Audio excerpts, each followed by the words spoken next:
Welcome back to the IBFP. Here's your host, Boxing News.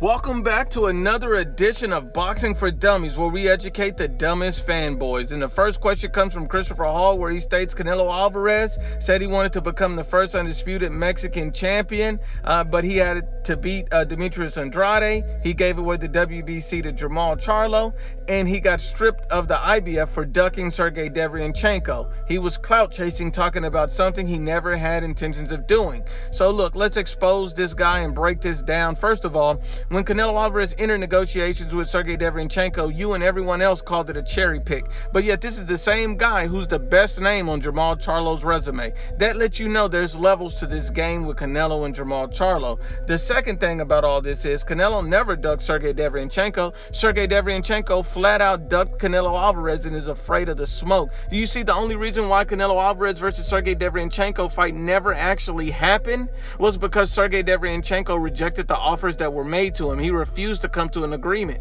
Now, why did he do that? Well, Sergey Derevyanchenko and his manager stated, just like these fanboys, Boxing Ego and Dante's Cheeseburger Nation, thinking that, Canelo Alvarez tried to lowball this guy. Well, Sergey Derevyanchenko took $5.2 million to face Gennady Golovkin. So he took the 5.2 to face Triple G instead of Canelo. He took 5.2 million to face Triple G instead of Canelo.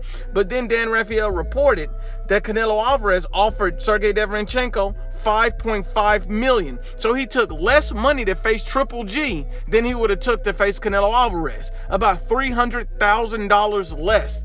And not only that, he was demanding that Canelo Alvarez give him $7 million or no deal. So not only did he take less money from Triple G, but he was demanding $7 million from Canelo, and Canelo even offered him more. This guy is garbage truck juice. And this ain't even the first time that, Sergey Derevyanchenko rejected a Canelo Alvarez offer. Canelo Alvarez recently offered him another fight. So did Jamal Charlo. Guess which one Sergey Derevyanchenko took? That's right, the Charlo fight. He is intent and not interested in facing Canelo Alvarez at all. So Christopher Hall, you're officially garbage truck juice, just like all your boxing statements. Let's just keep going. The next one comes from Dirty Chivo, and he states, awful take about Deontay Wilder. He's not going to sue Mark Breland. He's not looking for a girlfriend. He wants a different trainer. People are funny. Man, first it was Wilder got no skills. He needs to fire his trainer. Now it's, what an idiot. He fired his trainer. Well, look, let's just break it down. I did say Wilder needs to fire his trainer, and I also called him an idiot for firing Mark Breland. But let me help you understand, since you have a hard time comprehending. Deontay Wilder isn't firing his head trainer, Jay Diaz. No, Jay Diaz is still there, running the camp day to day, teaching him all the same garbage that he already knows. That's what Jay Diaz. So he's not firing his trainer. He's firing his assistant trainer, and Mark Breland, the trainer that saved his life. When Deontay Wilder was losing every second of every minute of every round, and even took so much damage that he got a dent in his head, Mark Breland saved his life, threw in the towel, and Deontay Wilder was so angry that this man saved his life that he ended up firing him. And you're agreeing with that? You're happy with that? You can't be this stupid. He's not firing him for a boxing reason, a strategic boxing reason so he can get better.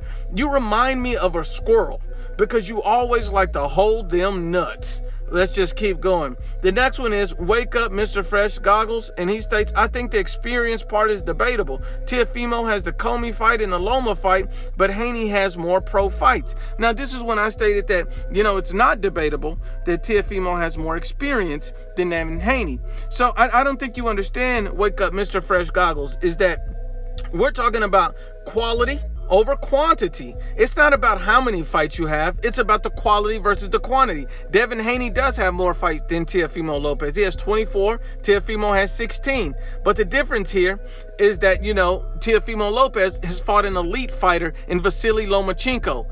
One Vasily Lomachenko is better than literally everybody on Devin Haney's resume. It teaches him more in that fight than every fight that Devin Haney has ever had. Period. Because this guy is a pound-for-pound elite fighter in Vasily Lomachenko.